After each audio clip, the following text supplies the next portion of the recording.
we wish to do some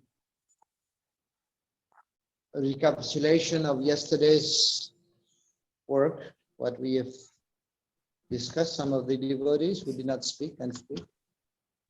हरे कृष्णा। तो हम आप सभी भक्तों का आज स्वागत करते हैं भक्ति शास्त्री कार्यक्रम के अंतर्गत हमारा जो भक्ति रसामृत सिंधु का हम अध्ययन कर रहे हैं उसमें। तो जिन भक्तों ने अभी तक नहीं कहा है, जो कल नहीं बोले, वे अपना हैंड रेज कर सकते हैं और बता सकते हैं कि हमने कल क्या पढ़ा था, कल हमने क्या अध्ययन किया। तो आप भक्त हैंड रेज कर सकते हैं, आपको अनम्यूट किया जाएगा। थोड़ा सार रूप में बताना है।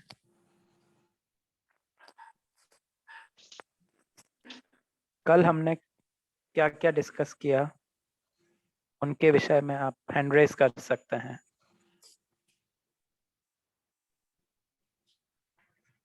तो एचएच ग्रुप से स्वाति माता जी आपको अनम्यूट कर रहे हैं। यस माता जी, आप बोल सकती हैं। हरे कृष्णा महाराज, दंडवत प्रणाम। Yesterday we learned about how to discharge devotional service. In that we learned 20 items of primary importance. 1 to 10 is activities to accept, that is pravritti. 11 to 20 activities to be avoided, that is nivritti. 44 items of devotional service. 21 to 59 items of sadhana. 60 to 64 are in this 5 most effective items. And then we learned about the 64 items of devotional service should include all our activities of our body, mind and speech. Hare Krishna. Thank you. Some other? No more hand raise. आप भक्तों से निवेदन है, कोई hand raise कर सकते हैं। शीतलांगी राधा माता जी, आपको अनम्यूट किया जा रहा है। Hare Krishna. Only study Shukashraya and Sri Krishna Dikshadi Shikshanam means first we take the shelter of Guru Maharaj Ji, then taking initiation from Guru, and then serve the Guru with affection, that is Vishram Bena Guru Seva, then Sadhu Gatamanu Vartanam to follow the footsteps of Sadhu, then Sadharma Pricha to inquire about Dharma from Guru. Then later on we study that we should accept Diksha from a spiritual master. Diksha is like enrollment in the university, and Diksha is important because we take some vows, Guru connect ourselves to Guru Parampara, but Guru has no monopoly on the Guru Parampara. Then Shiksha means transference of instructions, then importance of Ekadashi, accepting only what is necessary, offering respect to banyan trees, not accepting unfit disciples, constructing many temples and reading many more books. And if one is behind the name, fame and facility wealth, then he should not put this, but for the sake of preaching it is okay, and giving up the company of non-devotees. Thank you. Very good. Thank you.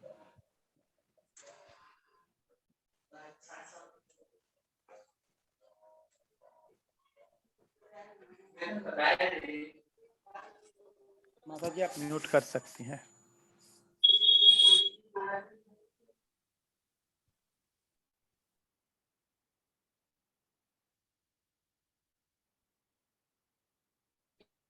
Okay. So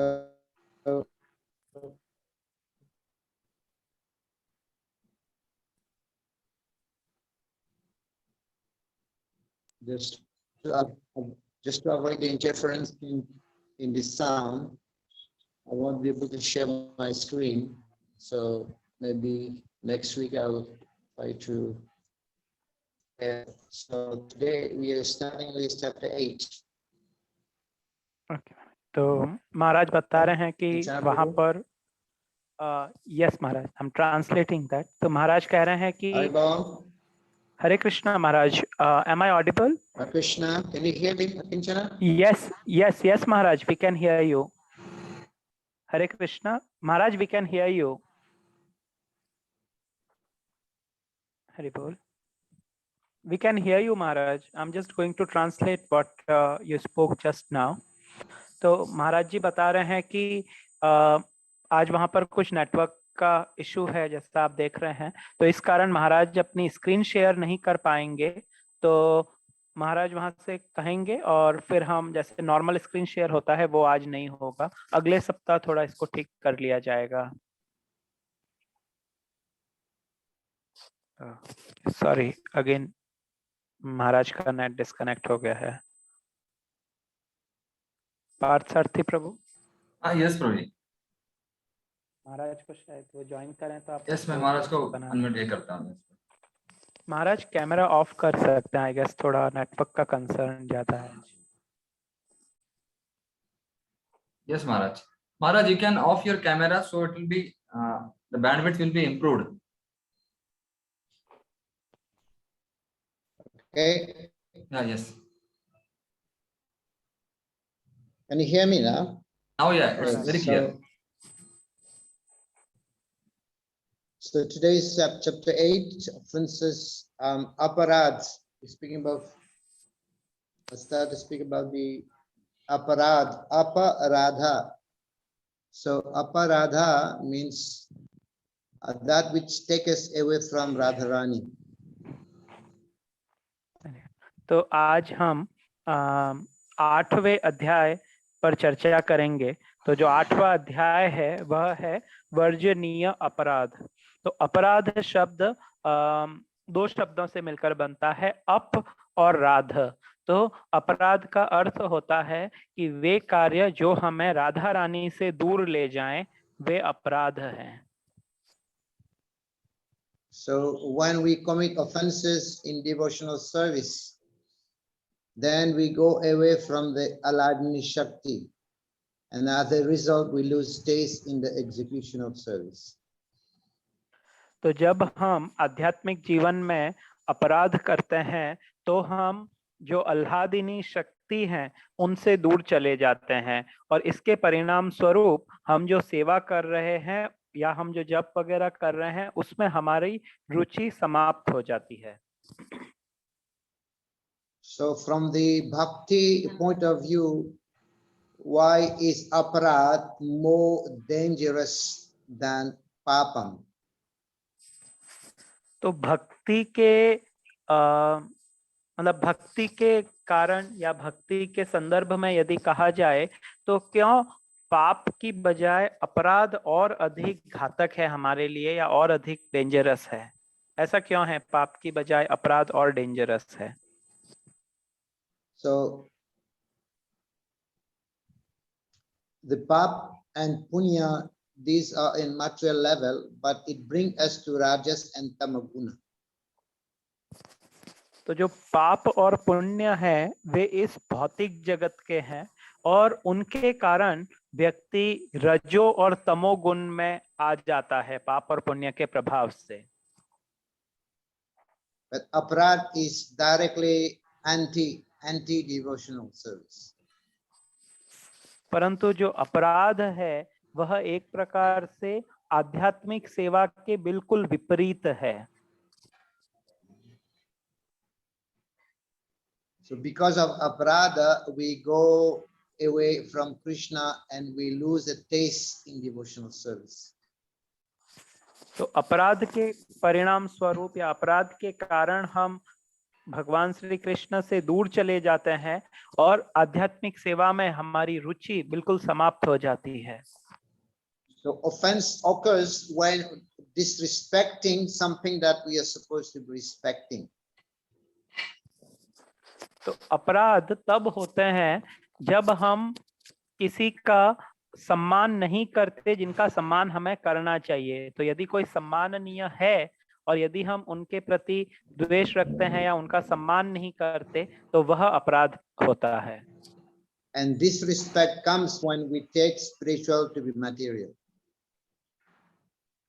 और अनादर आता है जब हम किसी को जो आध्यात्मिक है उसको हम भौतिक स्तर पर ले लेते हैं, तब हमारे मन में अनादर का भाव आता है। Now, how to avoid offenses? If we remember Krishna, then automatically we will avoid offenses. तो अब प्रश्न उठता है कि किस प्रकार इन अपराधों से मुक्त हो सकते हैं हम। तो उसका उत्तर है कि यदि हम सदैव कृष्ण का स्मरण करें तो हम इन अपराधों से मुक्त हो सकते हैं। Many devotees, they have deities at home. They offer, they worship deities at home. So deity at home means deity is the owner and master of the house. तो कई भक्तों के घर में भगवान के विग्रह होते हैं और वे उनकी सेवा करते हैं। तो घर में विग्रह रखने का अर्थ है कि हमारे घर के मालिक वे विग्रह हैं, वे भगवान हैं। तो वे घर के मतलब एक तरीके से मुखिया हैं। And deity in the temple is like deity as as a king invited to reside with the devotees.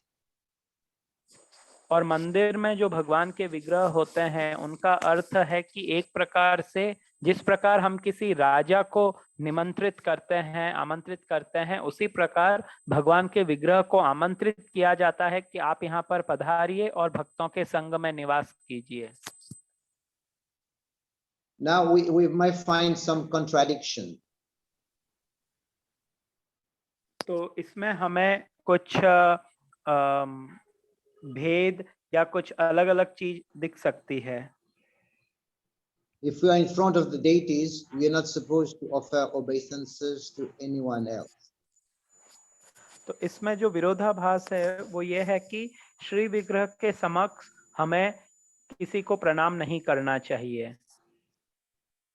But it is said that as soon as one sees a spiritual master, one should offer respect to the spiritual master.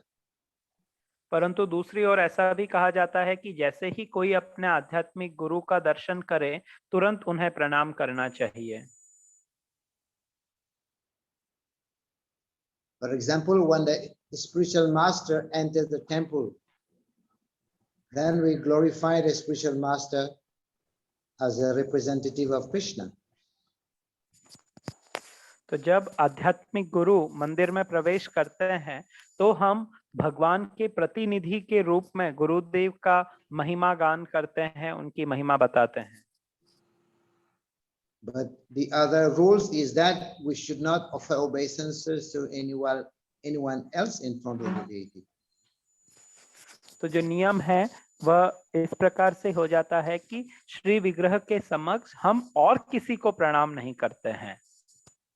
But in Mangal Arati, we glorify the spiritual master. परंतु मंगल आरती में हम आध्यात्मिक गुरु का गुणगान करते हैं। In Guru Vastaka, glorifying how the spiritual master is serving Lord Krishna. तो मंगल आरती के समय हम जो गुरुवाष्टकम गाते हैं उसमें हम गुरुदेव का गुणगान करते हैं कि किस प्रकार गुरुदेव श्री कृष्ण की सेवा में लगे हुए हैं। So this seems contradictory. तो यह एक प्रकार से विरोधाभासी प्रतीत होता है कि एक तरफ ऐसा कहा गया है, दूसरी तरफ ऐसा कहा गया है। Another contradiction. If someone died in the family, then we should not go in front of the deities. दूसरा विरोधाभास यह है कि यदि किसी के परिवार में कोई मृत्यु हो जाए तो उन्हें भगवान के श्री विग्रह के समक्ष नहीं जाना चाहिए। But when somebody died in a family, that time the family needs some relief, needs some consolation. But then they need to go to the temple to be pacified. But we cannot go to the temple because there's some rules. परंतु दूसरी ओर यदि किसी के परिवार में किसी की मृत्यु हो जाती है तो उस परिवार को उस दुख से उभरने के लिए किसी की सहायता चाहिए या एक तरीके से काउंसलिंग चाहिए, तो वे मंदिर में जाएंगे तो थोड़ा उनको मन को धीरज आएगा, वो उस दुख से उभर पाएंगे। परंतु यहाँ कहा गया है कि यदि मृत्यु हो जाए तो उन्हें मंदिर नहीं जाना चाहिए। तो यह भी विरोधाभासी प्रतीत होते हैं। So why, if someone died in a family, then one should not go in front of the deities? Why? तो प्रश्न उठता है कि यदि किसी के परिवार में मृत्यु हो जाए किसी की, तो क्यों उन्हें भगवान के श्री विग्रह के समक्ष नहीं जाना चाहिए, ऐसा क्यों है? I mean, the point is why? Because when there are distraction by grief, and then there can be emotional contamination. So when we cannot offer proper service to the Lord, that's why one should not go in front of the deity. तो इसका उत्तर यह है कि यदि किसी के घर में जब मृत्यु हो जाती है तो वह व्यक्ति शोक के कारण एक तरीके से उसके मन में उन्माद रहता है और वह शोकग्रस्त होने के कारण भगवान के समक्ष भी उदास ही रहता है। तो इसलिए ऐसा कहा जाता है कि उस स्थिति में वह भगवान की सेवा ठीक प्रकार से नहीं कर सकता, इसलिए उसे भगवान के श्री विग्रह के समक्ष नहीं जाना चाहिए। And when someone died in the family, that's the time we need relief, we need consolation. So that's the time we need to go to temple. So what is the solution now? परंतु दूसरी ओर यह भी देखा जाता है कि यदि परिवार में किसी की मृत्यु हो तो उस दुख से उभरने के लिए उस व्यक्ति को मंदिर जाना चाहिए। तो दोनों एक दूसरे के विरोधी तत्व प्रतीत होते हैं, तो ऐसा क्यों है? क्या आपकी राय है इस पर? Of course, we understand that bhakti, there are two ways, through Bhagavad Vidhi and then Pancharatna Vidhi. तो हम देखते हैं कि भक्ति दो प्रकार से संपन्न की जा सकती है। तो उसमें एक है भागवत विधि और दूसरी है पंचरात्रिका विधि। Pancharatrika Vidhi is centered around deity worship. Bhagavad Vidhi is hearing and chanting from the devotees. तो जो पंचरात्रिका विधि है उसके अंतर्गत भगवान के श्री विग्रह की सेवा संपन्न करना यह बताया जाता है, संपन्न की जाती है। और जो भागवत विधि है उसके अनुसार श्रवण और कीर्तन के ऊपर मतलब बल दिया जाता है। And Bhagavad Vidhi requires only a few rules and regulations, but Pancharatrika Vidhi require many rules and regulations. तो जो भागवत विधि है उसमें केवल कुछ ही यम नियम होते हैं हमारे लिए, परंतु जो पंचरात्रिका विधि है उसमें कई सारे नियमों का पालन करना पड़ता है। So we see in the case of Chitraketu, when he was mourning for the loss of his son, so he was getting solace from the Bhagavad Vidhi. Angira Muni and Narad Muni came and offered solace to Chitraketu by speaking philosophy. तो हम चित्रकेतु का उदाहरण देखते हैं कि जब उनके पुत्र का निधन हो गया और जब वे पुत्र के वियोग में थे तो उस समय नारद मुनि उन्हें भगवान के विषय में बताते हैं, उनको भगवान की कथा पान करवाते हैं। So where do we take shelter when there is bereavement? Where do we take shelter when there is pain?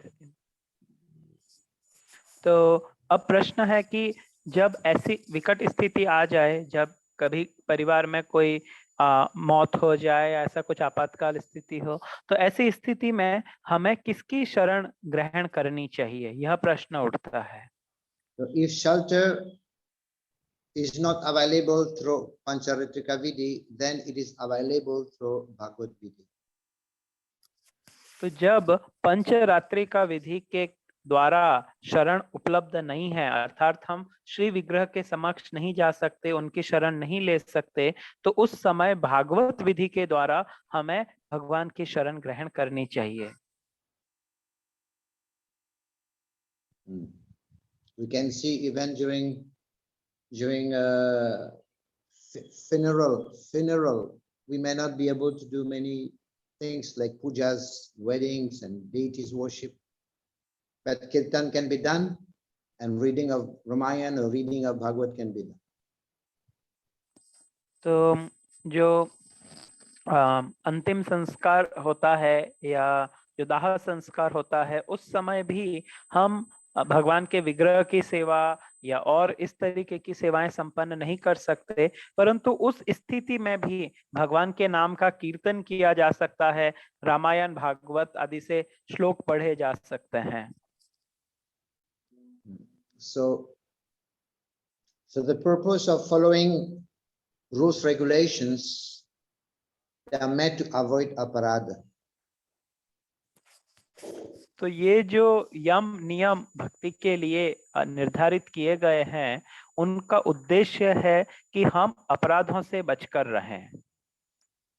So the principles are meant to make us more conscious of Lord Krishna and to offer him proper service. तो ये जो नियम बनाए गए हैं, वे इसलिए बनाए गए हैं कि हम और अधिक सचेत रहें और भगवान श्री कृष्ण के प्रति और समर्पण के साथ सेवा कर सकें। So we also see that the holy name is more merciful than the deity. और हम यह भी देखते हैं कि भगवान के जो पवित्र नाम है, वह भगवान के श्री विग्रह की अपेक्षा और अधिक दयालु होते हैं। Because deity worship only done by Brahmin initiated devotees and one has to go to the temple. क्योंकि श्री विग्रह की सेवा तो केवल ब्राह्मण दीक्षित जो भक्त है केवल वही कर सकते हैं और उसके लिए उन्हें मंदिर भी जाना होता है। But the holy name everyone can chant, even if it's not initiated, you can chant the holy name. परंतु भगवान के पवित्र नामों का जप हर कोई कर सकता है, चाहे उसकी दीक्षा ना भी हुई हो, वह व्यक्ति भी भगवान नाम का जप कर सकता है। So now what is the result of committing offenses? Then the result is there is lack of taste. तो अपराध करने का परिणाम यह होता है कि हमें भगवान की सेवा में अरुचि आ जाती है, हमारी रुचि समाप्त हो जाती है। यह उसका परिणाम है अपराध का। Spiritual progress would be very slow. तो अपराधों के कारण हमारी आध्यात्मिक प्रगति बहुत धीरे हो जाती है। So then we should be asking for forgiveness for the offenses that we should be asking for forgiveness for the offenses we have committed. तो उस स्थिति में उन अपराधों, हमने जो अपराध कर लिए हैं, उन अपराध के प्रायश्चित के रूप में हमें उनसे क्षमा मांगनी चाहिए जिनके प्रति हमसे वो अपराध हुए हैं। So in begging for forgiveness, it has to be done with a correct mood. तो जब हम उनसे अपराध के लिए क्षमा मांगते हैं तो वो एक सही भाव में वो क्षमा मांगनी चाहिए उन व्यक्ति से। Our forgiveness, our repentance hearts should attract the Lord Krishna's compassionate heart when we are repenting. तो जब हमें इस प्रकार हमारे अपराध के लिए जो पश्चाताप होता है, तो हमारा जो हृदय है इसमें जब पश्चाताप होगा तो भगवान का जो अत्यंत दयालु हृदय है वह हमारे इस पश्चातापी हृदय की तरफ आकृष्ट होना चाहिए। अर्थात हमारा पश्चाताप इस स्तर का होना चाहिए कि भगवान हमारी ओर आकर्षित हो। But the wrong mood will be, I am committing sinful activities throughout my life, and at the end of life, I'll chant the holy name like that. This is a wrong mood. तो इसमें जो गलत भाव है वह यह है कि मैं मेरी पूरा जीवन में पाप करता रहूंगा, जैसा मुझे ठीक लगेगा मैं वैसे जीवन जीऊंगा, परंतु मृत्यु के समय मैं भगवान का नाम ले लूंगा। तो यह भाव गलत है, ऐसा नहीं होना चाहिए। So Srila Prabhupada has recommended to post all the offenses, the 10 offenses in all the temple. तो श्रील प्रभुपाद ने यह नियम बनाया है कि हमारे सभी मंदिरों में प्रतिदिन 10 अपराधों के विषय में बताया जाता है।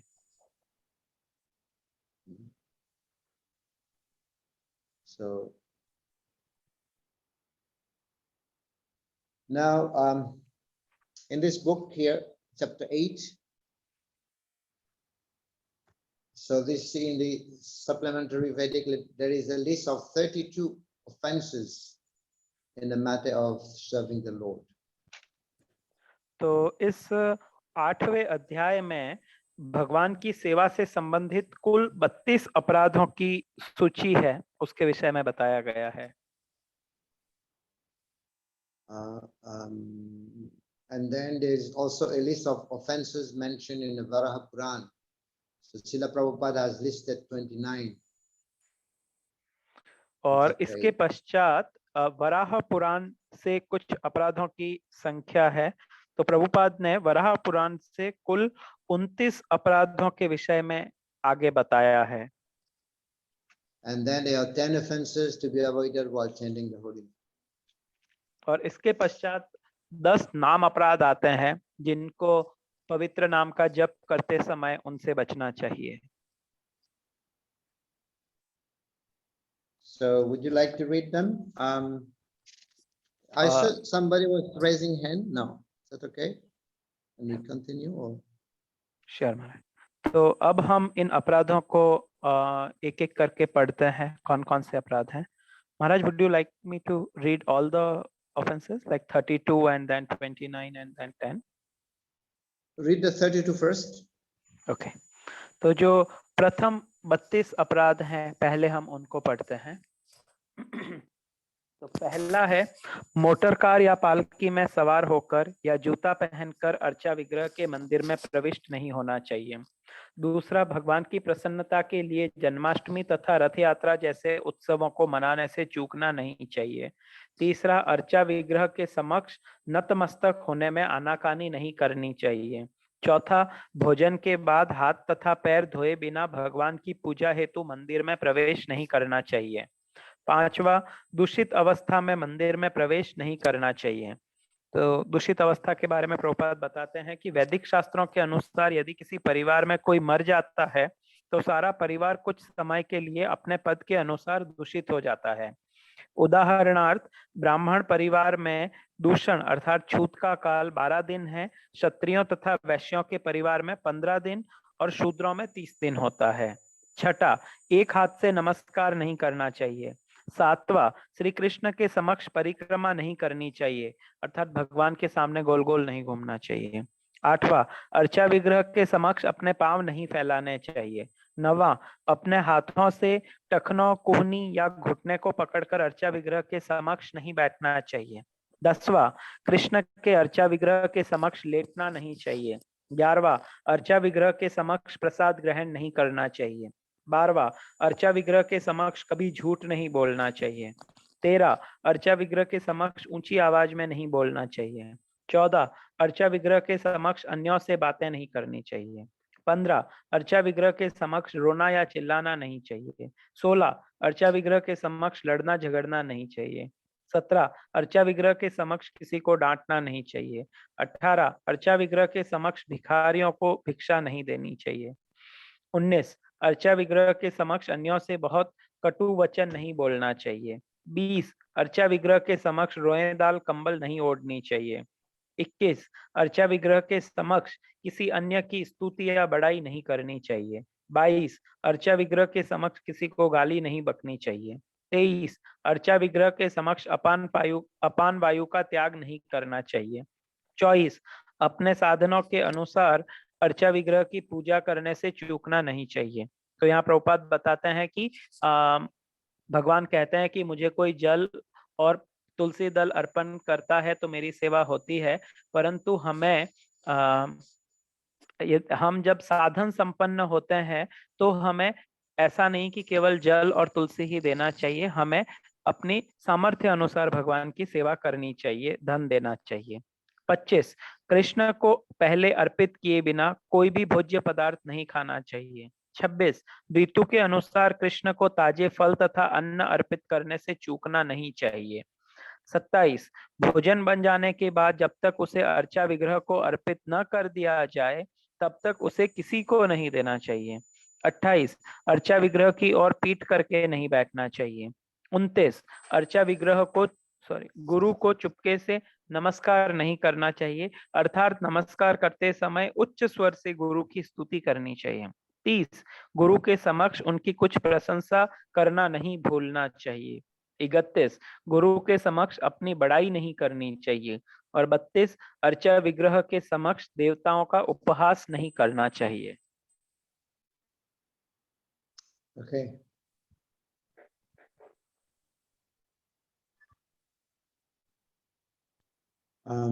So these are the 32 point that offenses that one need to be avoided for the deity worship, deity for the vigraha. तो यह कुल 32 अपराध हैं जिनको जो श्री विग्रह के संबंधित हैं और इनसे हमें बचना चाहिए। And also, Srila Prabhupada also mentioned from Varaha Puran, there are 29 more points which he has quoted here. इसके पश्चात श्रील प्रभुपाद वराह पुराण से 29 और अपराधों के विषय में बताते हैं। I'll just mention a few. तो Cleanliness. One should not pass, urine, or evacuate while engaged in worshipping. तो उनमें से एक है कि जब हम भगवान की सेवा कर रहे हों उस समय हमें पेशाब करने या फिर वॉशरूम नहीं जाना चाहिए। One should not enter the temple without washing his hand and feet. और यदि जाना पड़े तो उसे भगवान के मंदिर में आने से पहले अपने हाथ और पांव धोने चाहिए, इसके बिना नहीं आना चाहिए। When a devotee is perspiring, he should not engage himself in the worshipping of the deity. यदि कोई भक्त महाराज, is it when there is some death in the family? No, anytime. When one is perspiring, one should not engage in deity worship. तो यदि भक्त को पसीना आ रहा हो तो उस समय उसे भगवान के विग्रह की सेवा नहीं करनी चाहिए। So one should not offer incense without offering some flowers. और भगवान को कुछ बिना सुगंध वाले जो पुष्प होते हैं वे नहीं चढ़ाने चाहिए। So, and also one should not worship the Lord while sitting on a barefoot. So he must have a small asana or carpet under the feet. तो कभी सीधा जमीन पर बैठकर भगवान के विग्रह की सेवा नहीं करनी चाहिए, उसके लिए कुछ छोटा आसन या गलीचा या ऐसा कुछ होना चाहिए जिस पर बैठ के वह भगवान की सेवा कर सके। One should also respect prasadam, flower prasad. One should not step over the flowers offered to the deities. भगवान को जो पुष्प अर्पित किए जाते हैं उनके ऊपर नहीं चलना चाहिए, उनको अपने पांवों के नीचे नहीं दबाना चाहिए। Now, Rupa Goswami mentioned that one should begin the worship of Ganapati. तो रूप said here, therefore all devotees should worship Ganapati. रूप गोस्वामी कहते हैं कि सभी भक्तों को गणपति की सेवा करनी चाहिए। So what is your opinion on this? आपका क्या विचार है? रूप गोस्वामी कहते हैं कि गणपति की सेवा करनी चाहिए सभी भक्तों को, तो आपको क्या लगता है, ऐसा करना चाहिए या नहीं? तो आप अपना हैंड रेस कर सकते हैं।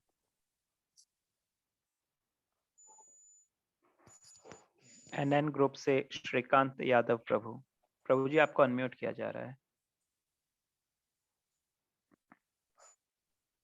जी प्रभु अनम्यूट करके बोलिए, श्रीकांत यादव प्रभु। हरे कृष्णा प्रभु जी, दंडवत प्रणाम। गुरु महाराज दंडवत प्रणाम। हरे कृष्णा। हरे कृष्णा जी बिल्कुल, हमें गणपति जो देवता हैं उनकी पूजा करनी चाहिए, क्योंकि वो वैष्णव हैं और वैष्णव को हमें प्रणाम करना चाहिए, नमस्कार करना चाहिए, उनकी वंदना करना चाहिए, क्योंकि भगवान के वो प्रामाणिक प्रतिनिधि हैं। हरे कृष्णा। थैंक यू प्रभु। हरे कृष्णा। हरि बोल। इसके पश्चात के ग्रुप से संतोष नायक प्रभु, आपको अनम्यूट कर रहे हैं।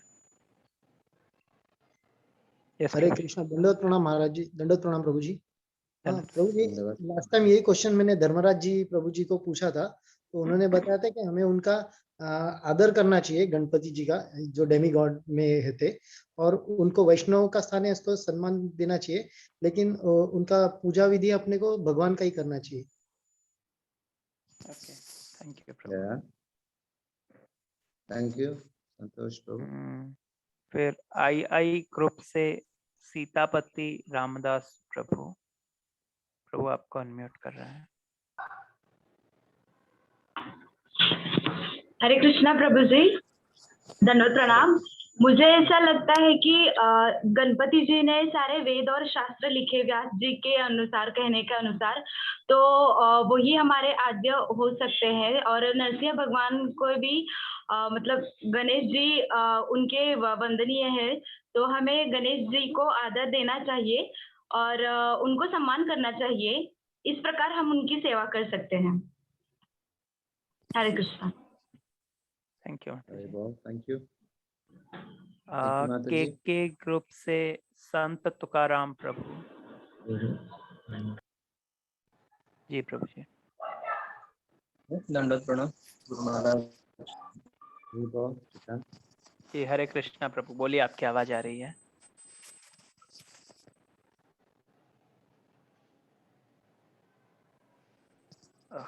Again he muted himself.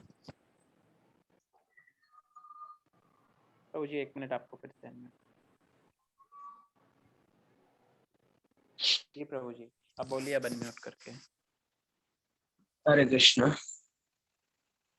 Unmute ही है, सुनाई दे रहा है? जी बोलिए प्रभु जी, बोला। सुनाई दे रहा है? हाँ प्रभु जी, सुनाई दे रहा है। ठीक है, तो दंडवत प्रणाम प्रभु, और महाराज जी को भी दंडवत प्रणाम। गणेश जी की पूजा इसलिए करनी चाहिए क्योंकि वो सभी दुख हर लेते हैं, और दुख हर लेते हैं, और जो भक्ति मार्ग में जो बाधाएं आती है वही हर लेते हैं। और वो गणेश जी की सेवा इसलिए करनी चाहिए कि वो हमेशा नरसिंह देव के चरणों में सेवा करते रहते हैं। Thank you Prabhu. Q group से सत्यभामा सुंदरी माता जी। हरे कृष्णा प्रभु जी, दंडवत प्रणाम। हरे कृष्णा गुरु जी महाराज, दंडवत प्रणाम।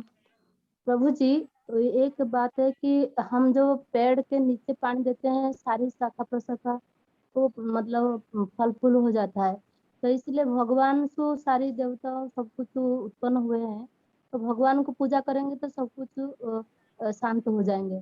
हम सब सारी देवता को पूजा करना नहीं चाहिए, कि मतलब सम्मान तो कर सकते हैं, वो भी भगवान का ही भक्त है। हरे कृष्णा, दंडवत प्रणाम। थैंक यू माता जी। हरे Krishna. We have around 7 more hand raised, Maharaj. तो NN ग्रुप से राघव प्रभु।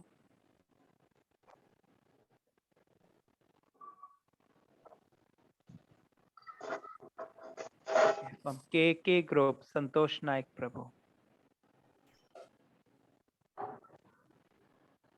बोलिए प्रभु, अनम्यूट करके। हाँ प्रभु जी, और एक पॉइंट मुझे ये करना था कि जैसे बताया गया है कि कोई भी देवता का पोस्ट यदि वो फुलफिल नहीं होता है, जैसे इंद्र का है, तो भगवान वो पोर्टफोलियो ले लेते हैं, यानी वो स्थान ले लेते थे। तो इस मनवंतर में गणेश जी का जो था पोस्ट, वो भगवान खुद ही है, यानी गणपति का जो स्थान है वो भगवान खुद ही है इस ये मनवंतर में, ऐसा प्रमाणित है।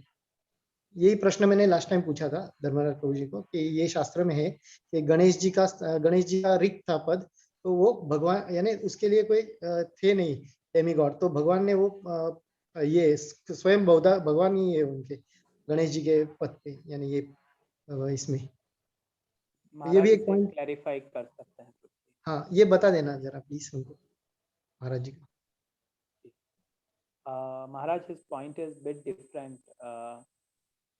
Would you like me to translate that, or shall we go ahead?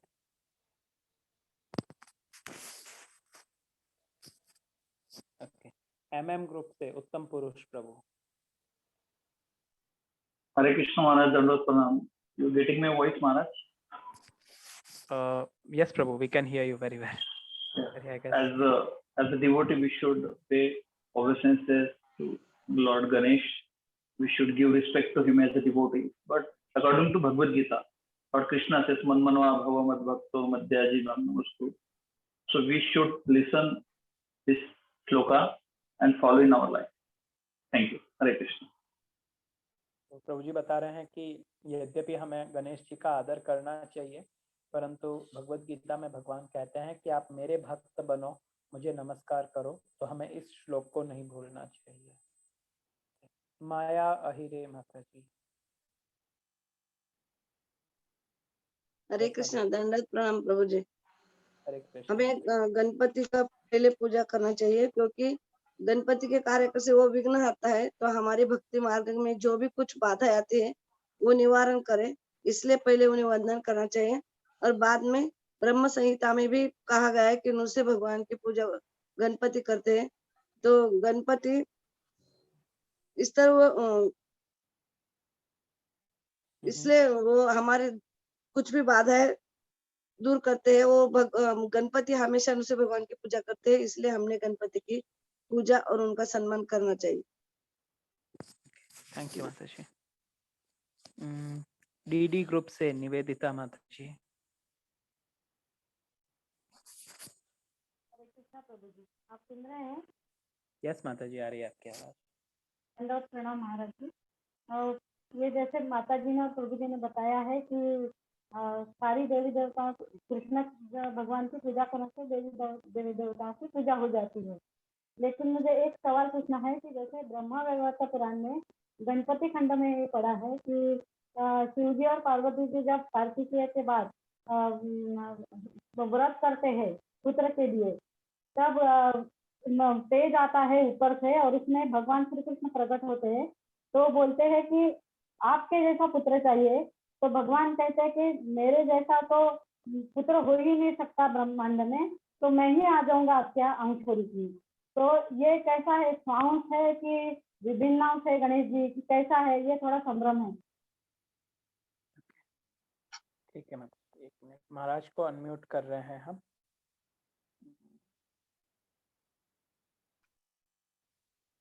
हरे कृष्ण जी, हरे कृष्ण महाराज। महाराज, पार्थार्थी प्रभु तो थैंक यू। पार्थार्थी प्रभु जी, आप महाराज जी को को होस्ट बना सकते हैं। Yes, yes, okay. So around 10-15 devotees have already spoken and the point looks like to be same. Okay, so let us see what Prabhupada is saying. तो अब हम देखते हैं कि श्रील प्रभुपाद क्या कहते हैं इस विषय में। अब भक्त अपना हैंड लोअर कर सकते हैं क्योंकि लगभग वही पॉइंट है। So Ganapati drives away all impediments, of course, but he himself is worshipping Lord Nrsingadev to be able to remove obstacle. तो श्रील प्रभुपाद कहते हैं कि गणपति भक्तों के जो भक्ति मार्ग के अवरोध हैं, उन सभी अवरोधों को दूर कर सकते हैं, परंतु वह स्वयं नरसिंह देव की पूजा करते हैं, ऐसा प्रभुपाद यहाँ पर बता रहे हैं। So Srila Prabhupada wrote to Sivananda Prabhu in 1971. तो श्रील प्रभुपाद ने 1971 में शिवानंद प्रभु को इस विषय में लिखा है। So far the worshipping Ganesh is concerned, that is not necessary. Not that it should be done on a regular basis. If you like, you can pray to Ganapati for removing all impediments on the path of Krishna consciousness. That you can do if you like.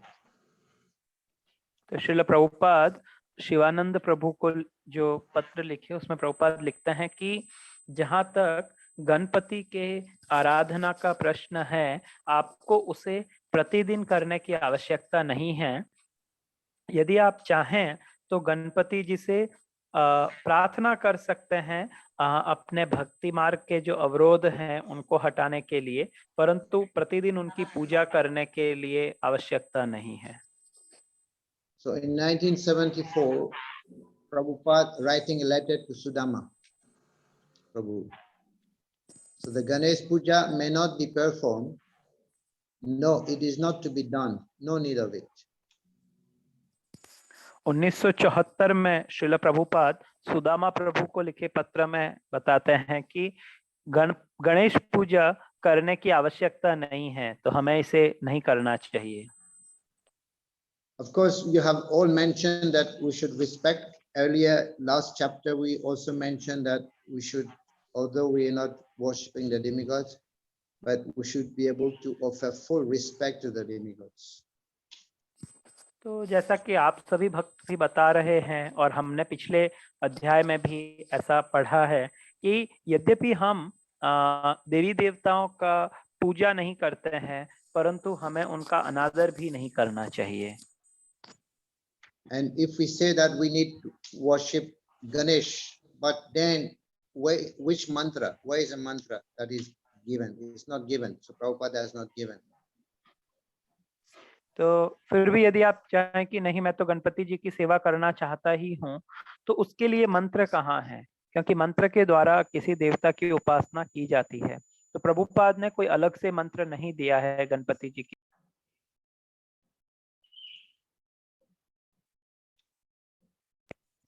इसलिए हमें गणपति जी की सेवा नहीं करनी चाहिए।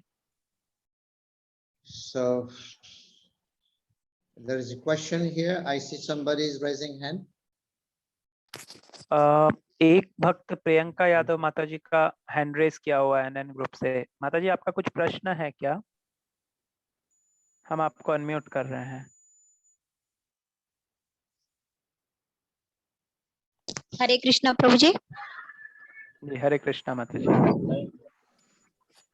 हाँ प्रभु जी, मेरा कहना था ना कि हम पहले इन सब देवताओं की पूजा, पहले हम जब वैष्णव नहीं थे तब हम इन सब की पूजा करते थे, और ये ही देवता, यही गणपति हमको प्रेरणा दिए शायद कि जाओ जाओ कृष्ण भगवान की पूजा करो। तो जब हम कृष्ण भगवान की पूजा में लीन हो गए, मतलब कि कृष्ण भावनामृत में आ गए, तो हमें शायद पीछे मुड़ के नहीं देखना चाहिए।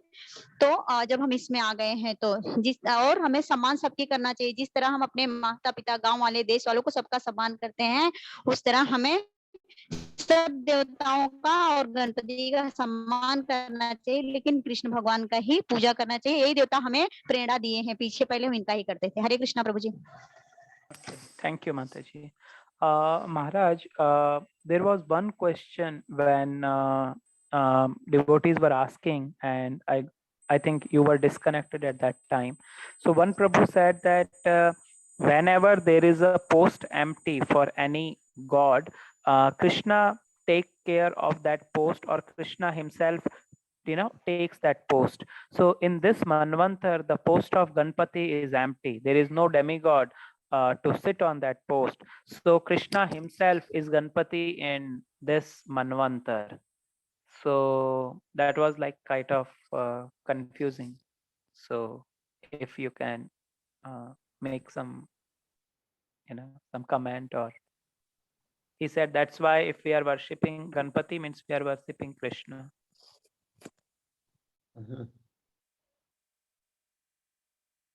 Definitely Ganpati worship is demigod worship. Like at time also, when there is no proper Brahmaji, then Krishna comes.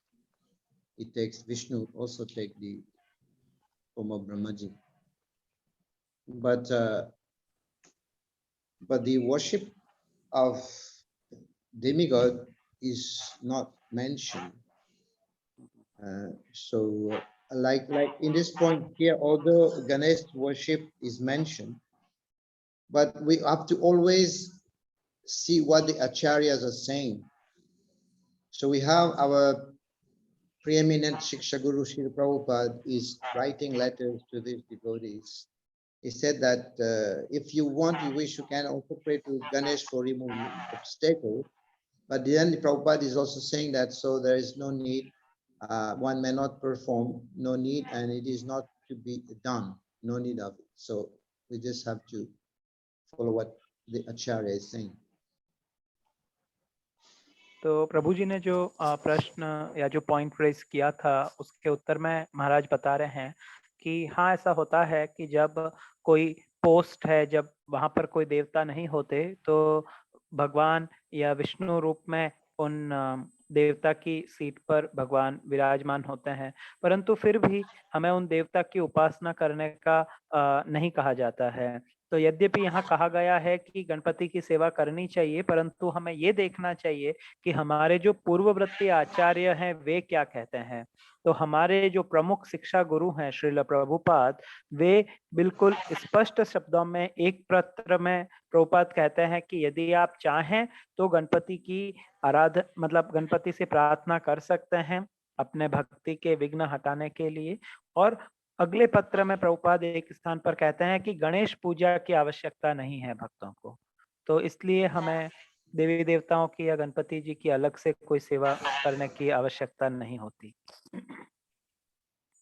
Vigna means for devotees to remove obstacle, we worship the devotees.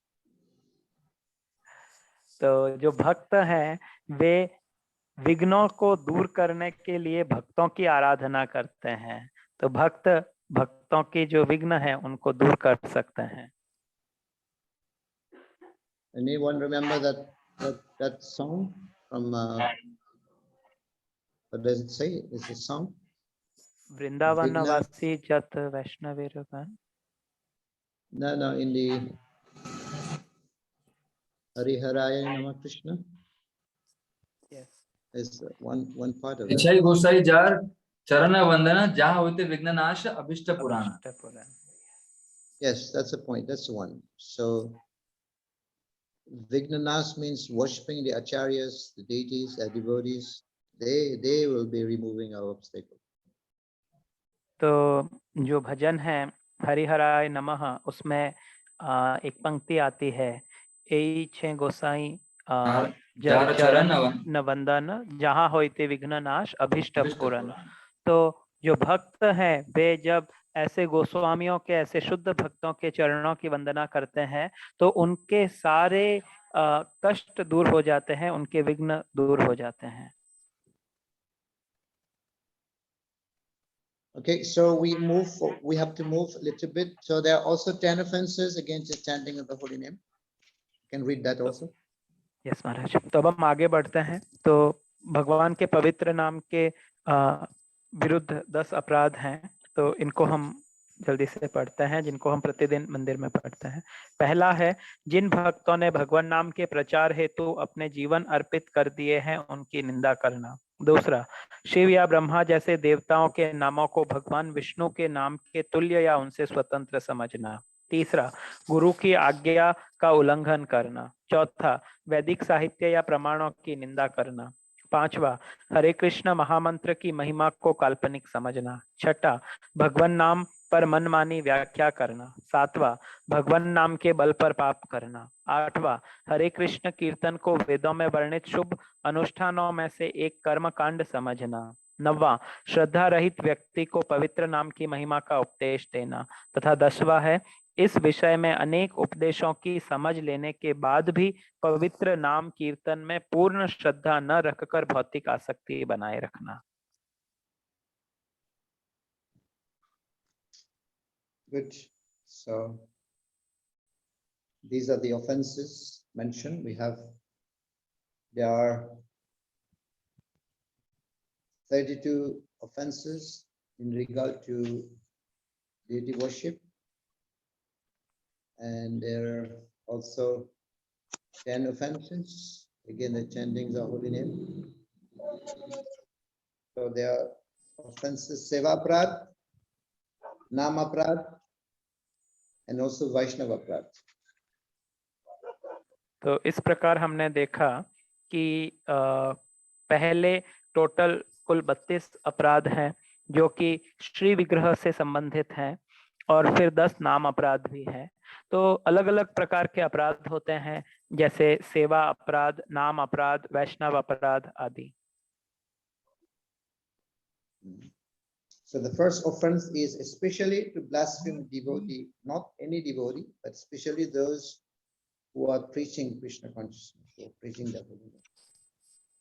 तो जो नाम अपराध में पहला अपराध है वह है कि हमें उन भक्तों की निंदा नहीं करनी चाहिए जिन्होंने भगवान नाम के प्रचार में अपना जीवन दिया है। तो यहाँ विशेष रूप से इस पर बल दिया गया है। And number 7, you have already mentioned number 7, commit sinful activities on the strength of the holy name of the Lord. So sometimes people think, let me do sinful activities and then I will be chanting Hare Krishna. I can nullify all sinful reaction. This is the practice. तो जो 7वां अपराध है नाम के बल पर पाप करना, तो कई बार भक्त कहते हैं कि मैं अभी अपराध कर लेता हूँ, बाद में हरे कृष्ण महामंत्र का जप कर लूंगा तो उससे मेरे अपराध खत्म हो जाएगा। तो ऐसा करना और भारी अपराध है। Number 8, also to consider holy name to be karma kand, it's an offense. 8वां भी विशेष है कि हरि नाम के जप को कर्म कांड के समान समझना, यह भी एक भारी अपराध है। Like Prashchita, Prashchita is karma kand, so we cannot compare holy name to be like Prashchita. जिस प्रकार से प्रायश्चित करना यह कर्म कांड है, तो हम हरि नाम को प्रायश्चित के साथ में हरि नाम की तुलना नहीं कर सकते हैं, क्योंकि हरि नाम कर्म कांड नहीं है। So sometimes people ask to preach to faithless person. So how do we know who is faithless? First we have to preach, and then when we know, we get to know somebody is faithless, then we should not stop preaching. कई बार भक्त ऐसा कहते हैं कि अश्रद्धालु को पवित्र नाम की महिमा का उपदेश नहीं देना चाहिए। तो इसके विषय में हमें पहले कैसे पता चले कि कोई व्यक्ति श्रद्धालु है या अश्रद्धालु है? तो जब हम पहले उनको कुछ कहेंगे फिर वो कुछ जवाब देगा तभी तो पता चलेगा। तो जब हमें पता चल जाता है कि यह अश्रद्धालु है तो फिर उसे आगे और अधिक गूढ़ बात नहीं बतानी चाहिए।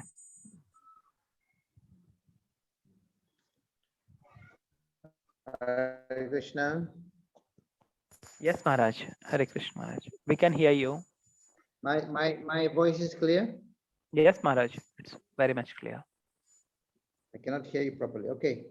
So is there any question so far? We'll move to the chapter 9 now. तो आपका कोई प्रश्न है या फिर हम 9वें अध्याय पर जा सकते हैं? ओके, 1 हैंड रेज महाराज। MM ग्रुप से उत्तम पुरुष प्रभु जी आपको अनम्यूट कर रहे हैं। Yes Prabhu. Hare Krishna Maharaj, Dandot Pranam. Just 1 minute I'll take. The first Nam Aparad, to blaspheme the devotees who have dedicated their lives for propagating the holy names of the Lord. But if one is doing completely wrong activity, so that time what should we do? तो प्रभु जी का प्रश्न है कि यहाँ पर बताया गया है कि जिन्होंने पवित्र नाम के प्रचार हेतु अपना जीवन अर्पित किया, उन भक्तों की निंदा नहीं करनी चाहिए। परंतु यदि ऐसा हो कि कोई कुछ गलत ही कार्य में लगा हुआ है तो उस स्थिति में हमें क्या करना चाहिए?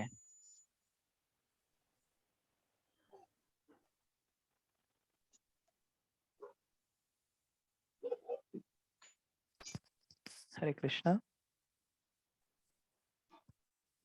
शायद महाराज का डिस्कनेक्ट हो गया है फिर से। एक minute.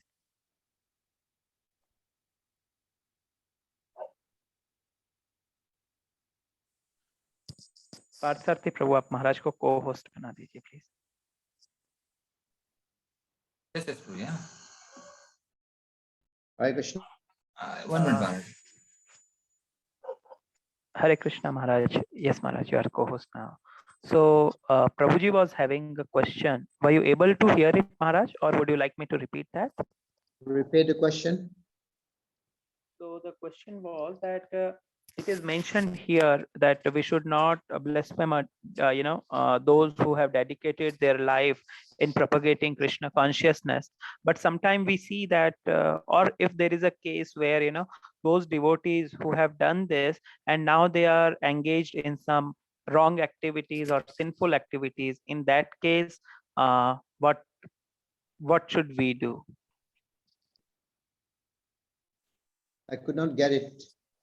Like earlier they have dedicated their life in propagating Krishna consciousness, but now they are engaged in sinful activities. So about those devotees, what shall be our mentality, or how shall we deal with them? Oh, okay. So there's no need for blaspheming. We should have compassionate heart.